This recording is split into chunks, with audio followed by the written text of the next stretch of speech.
That's my aim. That's my dream. It's not no vehicle. It's not any house. I would really love to see black people come together. Welcome, I'm your host Kalani J, and on today's episode of In the Cut, we are talking to the CEO of the motivational clothing line, Dream Big, Live Small. Definitely more than just a brand, but an entire movement, a lifestyle.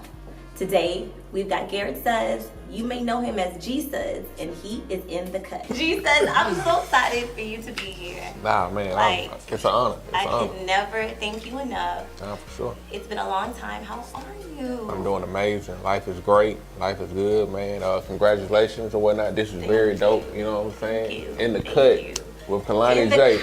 Super dope, man. Congrats. Well, thank you for pulling up to the cut. We appreciate it. No problem at all. Thanks for having me. No problem. Everybody's good. The kids growing or whatnot. They growing, just learning or whatnot. I'm learning from them every day. Man, life is good, period. Life is amazing right now. Never dull moment, man. Like, they are the reason that I do what I do. Why Jazz does what she does or whatnot. You know what I'm saying? Like, they're just a motivation. Yeah. Yep. So would you say that's like the most rewarding part of fatherhood? It gotta be. It gotta be. Like, there's nothing more. I can't think of anything that I've experienced in life as of yet that's more like rewarding or just even more important than fatherhood or whatnot. It's literally more me's out here in the earth. Literally. Like literally, you know what I'm saying? Like more me's out here, and like I got a major responsibility. And that's the reason why I'm trying to move the way that I move. And like my wife is moving the way that, because we understand that whatever it is that we do, not what we say, whatever it is that we do, that's what's like, they're gonna follow that and whatnot. So we got a major responsibility and whatnot, but we up for it. You know what I'm saying? And so you're married to the gorgeous and business mogul in the making. Yeah, for sure. Jasmine Sudds. She's a boss, man. Like my wife is such a boss, and I'm super proud of her. Whatnot. She's killing the game. Kids with Dreams, child care center, whatnot. I'm talking about 9015 Newcastle Drive. I got some kids. Bring them. So you started Dream Big, Live Small in 2011. Okay, so would you say you're living your dream now? Most definitely. I was actually just, I was just thinking about that just yesterday. Somebody had put something up on Facebook, or I want to say on Facebook, and they were saying how they were chasing their dreams, and they're currently doing something that they love and it's paying their bills and stuff. And I had commented on it, I said, nah, bro, you living the dream now. You know what I'm saying? Like, I'm no longer at the point where I'm chasing my dream. I'm living my dream, and as I'm living my dream, it continues to progress. No, whatnot. Like, I was chasing my dream when I was still working for someone and hoping for the day that I could quit and work for myself. So I always do 4 fingers from the top. Okay. And then I try to do 3 on the side if possible. And I always do like that just to make it. I'm sure. Looks good to me.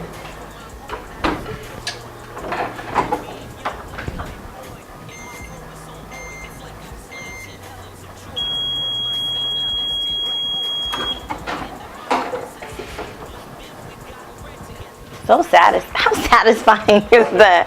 That is so satisfying. I bet it never gets old. No, it never gets old. Was there like a defining moment, or just like a day you just woke up and you knew that this is the move you had to make? Nah, for sure. I had been knew it. That probably sounded bad. I been knew it back when I was working at the boat, and like the brand was doing great, and it was to the point where I was calling into work or either coming into work and like, hey, can you work for me? For sure. Yeah, and stuff. You wasn't at work really. Yeah, like I was no longer at work, but it was the security of the job. Yeah. You know, you got insurance. Yep. You got benefits. You got insurance. You got benefits, and then on top of that, just to keep it 100, I was coming out of a financial situation at that time, and so this job was putting me back on my feet. Yeah. So of course, I'm knowing for what I need to do, I need to quit, and I need to give the brand, I need to give Dream Big, Live Small 100 just percent of me. But you know, I had my wife to consider. I had my kids. At the time, I had 2 kids. So I had my kids to consider, and I thought about it long and hard. And then I was watching Eric Thomas or whatnot, who's a great motivational speaker, and he is that E.T.? E.T. Yeah. Okay, yeah, I follow him on the gram. Okay, yeah. Oh no, I love him. Yeah, and he had made a video, and I had just watched it like the night before, and he was like, sometimes you gotta sink your own ship. And I was like, what do you mean by that? And he kind of went into detail. He was talking about how a group of people that were at this certain land, and they were being treated badly, and it was nothing but bad stuff going on. So they hopped up in the ship, they left, they made it to this new land that they knew nothing about, and they just decided to just burn their ship, not sink your ship, burn your ship or whatnot. That way they can never go back. Ain't no going back. Yeah. Ain't no going back. So when I finally knew that it was time for me to quit, I did it in such a fashion, and even like the manager, he reached out to me and was like, gee, we don't have to do it like this. Just go ahead and put your 2 weeks notice in. That way if something happened, you can come back. Yeah. And I thought about it, and I said, E.T. just said, I gotta sink my ship. I gotta burn my ship. So I was like, nah, D. I said, I really appreciate it. I said, but no, like, just put me down. It's not like, what was it called? No call, no show or whatnot. Because no call, no show at the boat, you fired. You know what I'm saying? So I said, just put me down for that. Wow. And that was the moment that, like, I knew. I was like, it's time. So I noticed, actually, before you announced that you were dropping the Dream Big, Live Small clothing line, like you got some ink work done, and it said dream big or die small. So is that kind of like where the concept or the name of the brand came from? Yeah, it was pretty much that. I was working at the boat, and I was up maybe 3 o'clock in the morning. And during that period of my life, I was writing a whole bunch. I'd be up like 2:30, 3 o'clock, just writing whatever it was that just came to my mind. And it was a bunch of different things at first. It was dream big or live basic. Okay. It was dream major or live minor. Okay. This is the evolution, the process. Yeah. Like these were all things that was written down. And then it was like dream big or die small or whatnot. Or it was live big or die small, something like that. So I went and got it tattooed. Okay. Dream big or die small was what it was originally. And I was like, so you flipped it though. I said the word die, man, it's so negative. You know what I'm saying? I was like, I can't put nothing out there like that because, even though it's true, it's still, life. So just live small, dream big or live small. Some people tend to think that it has something to do with money because you're talking about living small, living big, and actually it has nothing to do with that at all. It's literally dealing with if you're not doing what it is that you love, then you're living small. Right. I don't care how much money it is that you're making or not making. If you're not doing what it is that you love, you're living small. Because you're not living a fulfilled life. Right. The last job I worked at, I was making so-called good money and whatnot, and it was like a job in the city, that's kind of known and kind of like prestigious job and whatnot to have. And but I just looked around me and the people that worked there. I was like one of like the youngest guys there too, and I just like, man, I can't be here for the rest of my life. Yeah. Like if I stay here and work this job for the rest of my life and retire and whatnot, like I've literally wasted my life. So I was more afraid of ending up like that than I was of quitting my job and then just trying it out on my own. And that's how I came to make the choice that I made or whatnot, because it was like I was more scared of living and regretting later on. That's what it is. Than to just try it now. I'm like, bro, all these people done it. I'm just a huge boxer fan. He's my favorite fighter. Me and my partner went to Dallas to catch the fight this past summer. Oh, okay. And anything dealing with merch, I'm always looking at. It's my field. So I went to the booth where they were selling his shirt set, and it was just trash shirts. Wow. It didn't look like the print was bad quality, but like the design. The design was super cheesy, whack. And then like the shirts that they used or whatnot looked like some low quality shirts. And whatnot. I said, damn, man, Spence don't need to be represented like that. Like, this my favorite boxer. Right. And it just hit me then. I was like, I'm going to prep for Errol Spence. And I was like, not only am I going to prep for him, he's going to have me over, like his brand. Because I don't want to just print shirts for him. I want him to do a boxing brand. Because nobody else is doing it. Okay. Besides Floyd with the money team. Yeah, you know what I'm saying, with the money team stuff. And but besides that, like, nobody else really doing the brand. Errol Spence got a huge following. It's only getting bigger and bigger.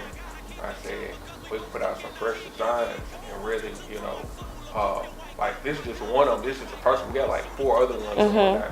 Boxing gloves and whatnot. We got the truth. It's gonna read backwards because, of course, you know. Right. So we got the truth. So his name is Garrett Sudds, the truth. Okay. They call him the truth, and then his slogan is "Man Down." Okay. So Garrett Sudds, the truth, man down. But like you just seem so like self-empowered. Have you always been this way, or is this like a process? No, or like it's out the womb. What is it? Nah, I for sure always been a confident kid. Like ever since being younger. I don't care if we were running, playing basketball. I'm faster than you.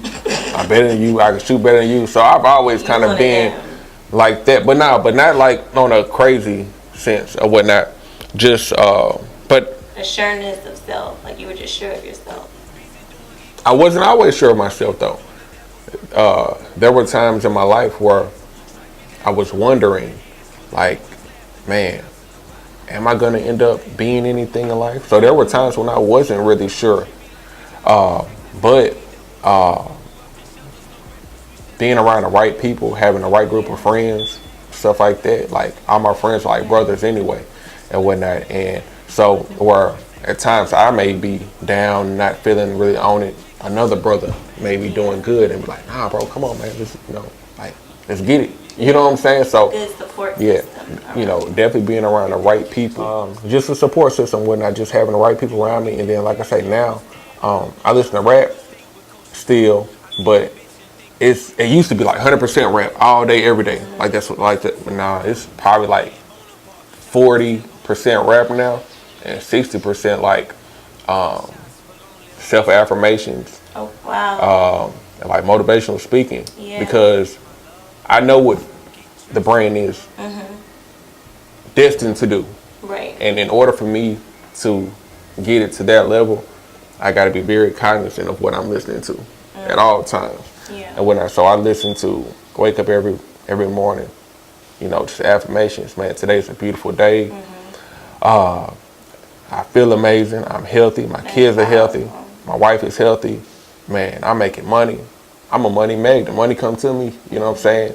It's easy to pay my bills. These are the type of things that I say every day and whatnot. Yeah. And you say them long enough, you start believing it.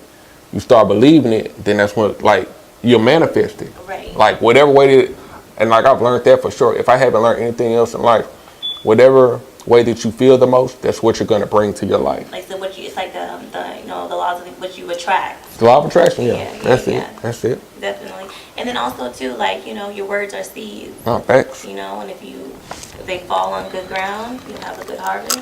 But if you know you waste them, they fall by the wayside. That's true. Very true. So you've been in the game 7 years now. What advice would you give someone on the entrepreneurial path? And maybe they're kind of like you, been in it for 5, 6, 7+ years. But maybe they're just like in a space where like things aren't going their way, or not quite just turning out the way they'd hope, or maybe they're just like self-doubt, questioning, is this the right thing to do? Did I make a mistake? What advice would you give someone in that space? Keep going. Like, keep going. Because, like, those times are going to come. Right. Like, there's definitely been times I was like, kid, maybe I need to go get a job again. You know what I'm saying? Because I haven't worked for nobody since 2013 now.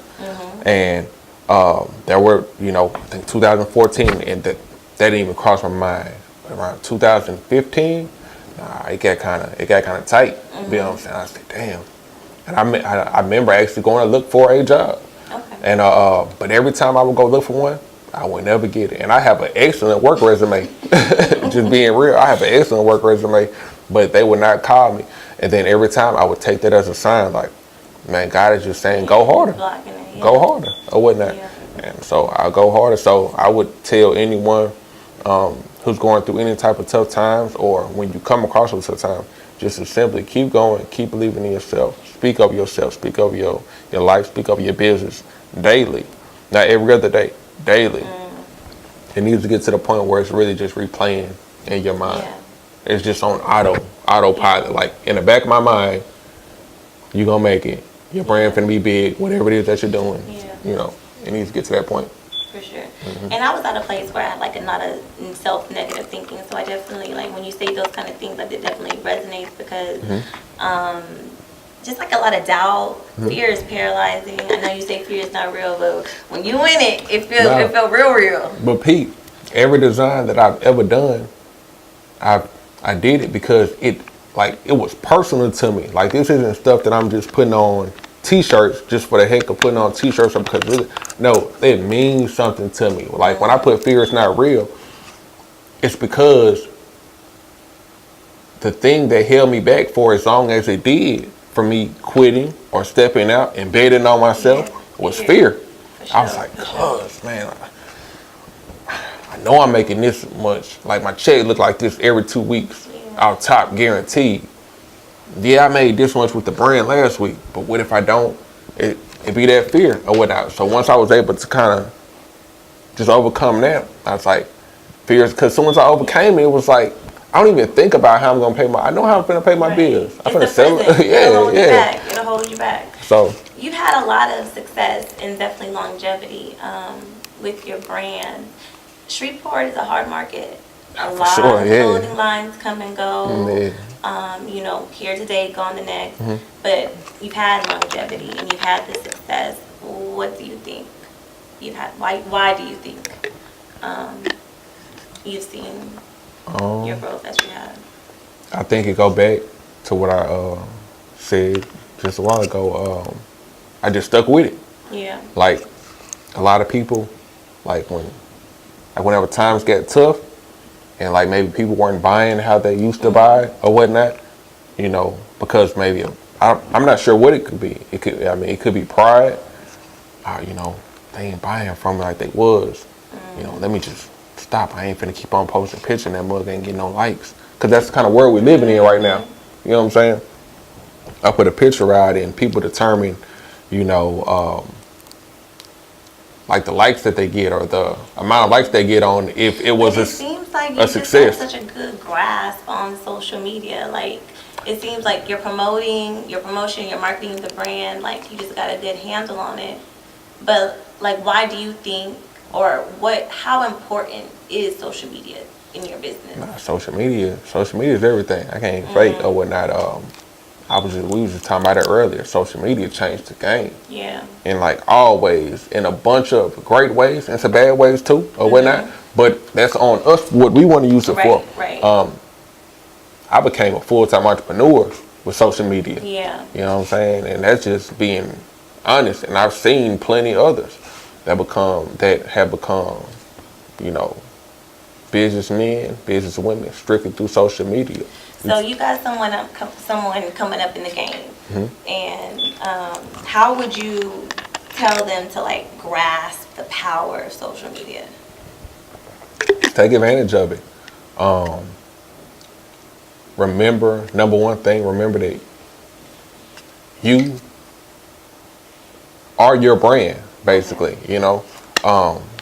So even the post you put up, make sure that it's something that's representing your brand. Right. There were times when I didn't do that, and then I kind of caught it, like, okay, cool, I need to get back into this light and whatnot. And you are your brand. Stay consistent with it. Definitely. And you can't afford to go not one day, without posting up something of your brand. Yeah. Like, I heard somebody say it. It may have been E.T. No, it wasn't E.T. It was Les Brown. It was another motivational speaker. He was like McDonald's. You know, they've been owned. They're in every country. Right. They're in every city. Right. But every day, like clockwork, you're going to see a McDonald's commercial And they ain't even changed their menu. The number one is still the number one. The Big Mac. I never thought about that. You know what I'm saying? But they don't let a day go by without posting. And we're talking about a $1 billion industry. Yeah. And whatnot. That's and the game. So if they're a $1 billion industry and they still coming with the commercials, still breakfast, hot cakes and sausage biscuits, ain't never changed up the menu. You didn't even touch your first 100,000 yet. We ain't even at the M yet. Taking days off. You know what I'm saying? And no. You like, what are you doing? You can't afford to. Right. They $1 billion company, and you can't let a day go by without not posting up about your brand, or at least talking to someone about your brand, doing something dealing with your brand. And so you're not like a stranger to having controversial designs. I know the DBLS one isn't one, but I know that you teamed up with Kendrick Ferris, and you got some like lashback. You got some backlash is what you call it, lashback. some backlash about it. Did you like ever in a million years think that design was gonna like produce and stir up so many like negative emotions? And never. I came up with that design. My whole purpose of coming up with that design. I wish I had one that I could show. Maybe I could find on my phone. Well, describe it for people who may not be familiar with it. What it was it was a design that we did in the year of 2014. 2014, and it was an American flag, but it was upside down, and so the stars were at the bottom, and it said "Born to Dream Different." That was the whole purpose behind it. It had nothing to do with me disrespecting the flag or the country.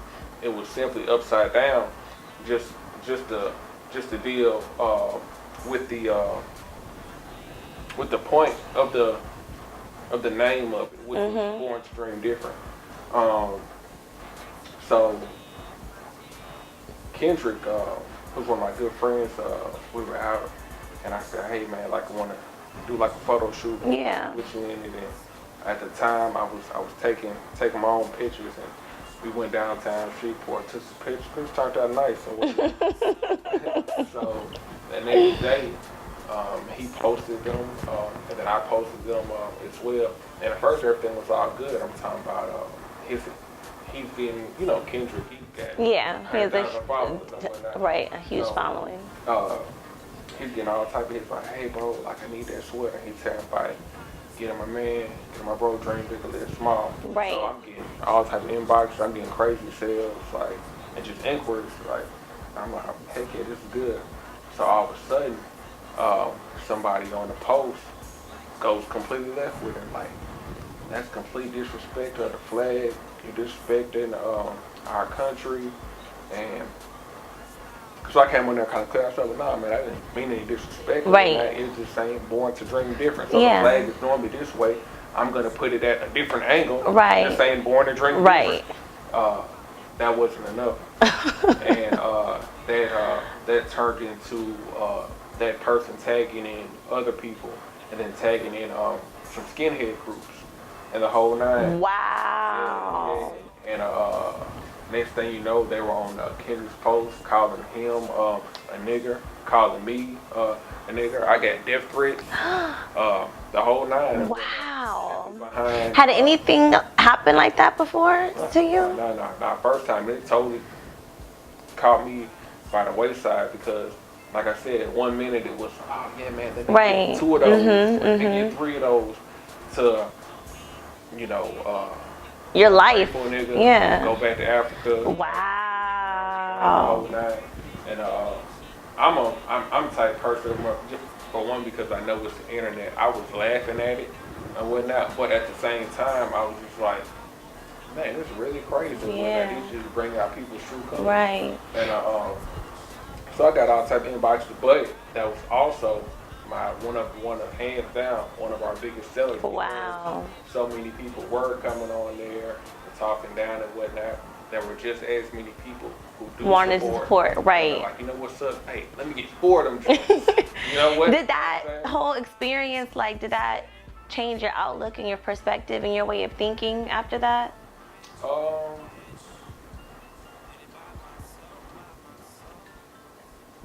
A little bit, because at the time I was still very. I'm one of those people that always wanted to believe in the American dream and whatnot. So I'm thinking that we're all the human race. We're all equal. We're all supposed to be family. But that definitely kind of opened up my eyes. I was like, Not what? quite. You know what I'm saying? This, everything kind of be a front, and it kind of moved on. It didn't make me think totally different, but it did definitely plant the seed to like, hey, life's a little bit more different than what you think. And so I want you to speak on the power real quick. People always say support local business, but what is the power of supporting Black-owned businesses? Man, it's very powerful if you want to look at it from a historic point of view. We can go back 1921, Tulsa, Oklahoma. Well, that's Wall Street. Yeah, Black Wall Street or whatnot, and that was just one. Like that's just the most known one. Yeah. But there were plenty of Black Wall Streets. We're talking about communities where Black people had their own hospitals, their movie theaters, like the grocery stores, and like so the Black dollar circulated. So everybody in town was wealthy. We could have that easily. Shreveport could be that easily. Super easy. And super easy. You brought up circulation. I don't know if you may have heard it before, but it was talking about the circulation of the dollar, for example, like in the Jewish community. The dollar will circulate in the Jewish community maybe, I don't know, I've got a good memory, but maybe 7 or 8 times before it leaves. I think Asians, it might be like $4 or $5. It'll go between 4 and 5 different Asians before it leaves. But as Black folks, as soon as we get it, it's gone. It don't even circulate one time within the Black community, or maybe on average one time. Or maybe it's like a bar, Black people gonna go to like a Black barber or something like that. So I think they gonna get it or whatnot. So but then, in other areas or whatnot, it's just like I saw a post and a bunch of people was tagging me into it, which I really appreciate. Tank had put up a post and Tank the singer, he was saying he has enough Gucci and Louis and all this stuff, and he was like, I want to get with like a Black brand or whatnot. You know what I'm saying? And that's a mind frame change or whatnot. Like that's something like that's the mentality that Black people need to take on and whatnot, because it's only going to be beneficial towards you and your children and your children. Like everything that we're doing now, like we're setting the precedents for these kids. So if they see us out here supporting one another and only rocking with each other, they're going to grow up and do the same thing and whatnot. But if they see us out here only shopping with other people that whenever crime go on or any type of situation go on, like up like our neighborhoods, and those people aren't there. Those people aren't lending a hand or whatnot. Without getting too deep, Black people, we can't afford to even be against each other no more. Right. We can't afford it. It reminds me of like when I was growing up, because I'm an Army brat and I grew up in Killeen, Texas. You're Killeen. I got cousins down there. I got cousins down there. Yeah, the 254. So it reminds me like when we were growing up, when we were kids, we used to blow on him so bad. It was a guy, he was on radio, he had commercials, he had like I don't want to condescend like that, but he had like an African store maybe, I don't know what was it, never been in it. But he would have these commercials and his slogan was, to whom you give your money is to whom you give your power. All we couldn't see past his dashiki and like his little Aladdin hat he had on. So you know what I'm saying? We was like, what? But just getting older, you know what I'm saying? And you hear things like, the Black community, we have a $1 trillion, spending power. But is it power? Because we don't see it. So I get what he was trying to say. So definitely, power in the Black dollar, power in unity. Facts. There's power in our unity. What kind of music do you listen to when you're like creating? When I'm in the creative mode,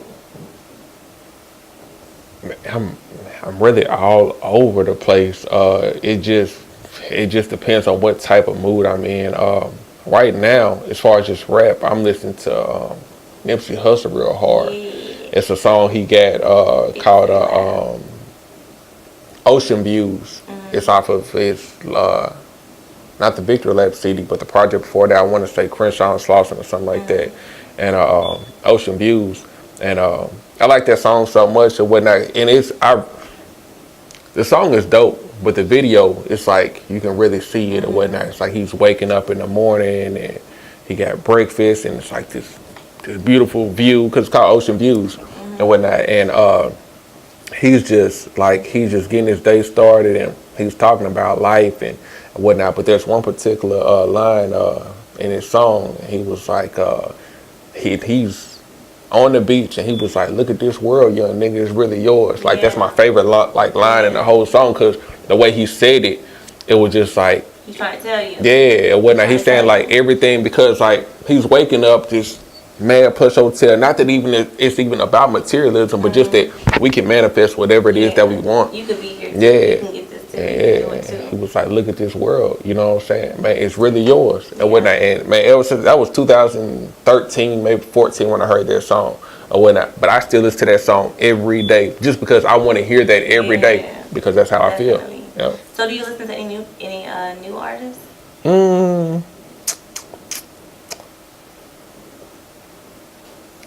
None of like the people I listen to are like the people that I like really run with. I really feel their music. I really feel like they're supposed to be on, like Skip Jackson, or whatnot. For sure, he's one. And like when I say one of my favorite rappers, I'm not just saying like, oh, he's one of my favorite. No, I'm talking about one of my favorite rappers, like overall. You know what I'm saying? Skip Jackson. It's a brother from Minden named Luco, and whatnot. Very dope. I'm talking about like, it's like the world need to see these people. Yeah, definitely. B Will, me and B Will like came up together, like literally, you know, from kids and whatnot, and super dope as well. And so I listen to my friends and whatnot, because I believe in their talent. Right. And you know, I just like what they're doing and whatnot. So them, as far as like mainstream guys, Nipsey Hussle, Kendrick Lamar, J. Cole. Thank you so much. You're welcome. Thanks for having me. Stopping through. For sure. We thank you. Thank you so much for your time. Thank y'all for having me, man. This is, like I say, it's an honor. I'm super proud of you. Congratulations. Super dope, man. Look, like, it's major, man. Like, hey, she's about to do great things. Oh, I receive it. Thank you. For Let everybody know where they can find you, where they can follow you, where they can find your clothes. In case y'all didn't know, my sweatshirt looking cute. Thank you for repping. Thank you for repping. No problem. Thank you for bringing it. On Instagram, you can catch me at Dream Big or Live Small. On Facebook at Garrett Sudds. And come January, dblsapparel.com. Live your dreams. Do your thing. Dream big, live small. In the cut. That's a wrap. Peace. What do you get when you take a man with a message over a dope beat, a sprinkle of 90s nostalgia? You get Shreveport's very own and In the Cut's very first musical guest, Skip Jackson. Running through my thoughts, what they want from us. Want that slang and dust, cock them Glocks and bust. Strippers, twerks and such, on and on. But what works for one, does not work for all. I can't explain how I fucking feel. I miss when music was fucking real. Damn, a nigga miss Lauryn Hill. I miss Lauryn Hill. I miss Lauryn Hill.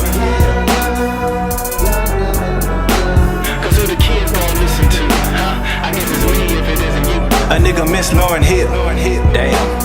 Cause exploitation at an all-time high. Mostly why I spend my time high. Look at the shit we supporting, the shit that we deem important, and you might find why. In the place they shake their ass and they charge for admission. Strippers used to dance just so they could pay their tuition. Make enough then they would transition to the top of the class, or at least make a living as a beautician. But money has become an addiction. No matter if a dream never came to fruition. Cause the current position pays as much she had became a physician. And that's the bread before promoters pay her commission. She make a couple racks a night with just one restriction, that the regulars can touch as long as they get permission. Now the culture say she bad and you give her attention. Now your daughter waiting on the day when she can audition. Running through my thoughts, what they want from us. Want that slang and dust, cock them Glocks and bust. Strippers, twerks and such, on and on. But what works for one, does not work for all. I can't explain how I fucking feel. I miss when music was fucking real. Damn, a nigga miss Lauryn Hill. I miss Lauryn Hill. I miss Lauryn Hill. Cause who the kids wanna listen to? A nigga miss Lauren Hill.